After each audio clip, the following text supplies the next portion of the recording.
Ngibingelele kuwe mlaleli, ngiyathemba ukuthi uyaphila-ke. Mina ngizocela kuwe-ke laphana-ke ukuthi-ke uma ngabe usamusha kuleli khasi-ke leli-ke wenze okulungile-ke laphana-ke ungixhase ucindezele-ke ibhathini subscribe nje akubizi imali kumahhala nje ukhipha nesenti-ke elimnyama-ke leli-ke khona uzokwazi ukuthi-ke uthole zonke-ke iy'ndaba ezintsha engizokulethela zona-ke kulo-ke leli khasi-ke leli-ke kusukela-ke manje-ke. So ungakwenza-ke nje lapho ucindezela ibhathini usubscribe njengamanje-ke. Udaba engikulethele lona namhlanje ngeke ukholwe-ke laphana-ke okushiwo umlungu-ke laphana-ke nge-MK-ke laphana-ke ethi-ke MK is the biggest threat in South Africa-ke ethi-ke MK iy'nkathazo-ke laphana-ke kodwa-ke angifuni ukuthi wezwa ngami-ke mina-ke into engizoyenza nje ngizodlala-ke ividiyo yakhe lo mlungu uzizwele wena-ke.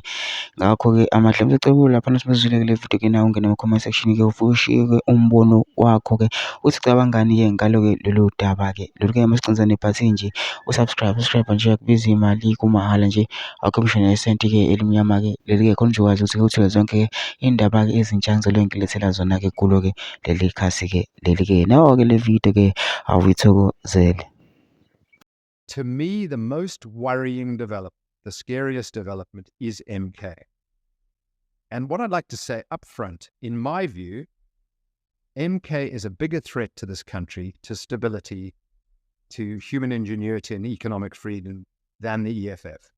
I almost think, Rob. No, seriously. I almost think the EFF are opportunistic and the MK are the real threat.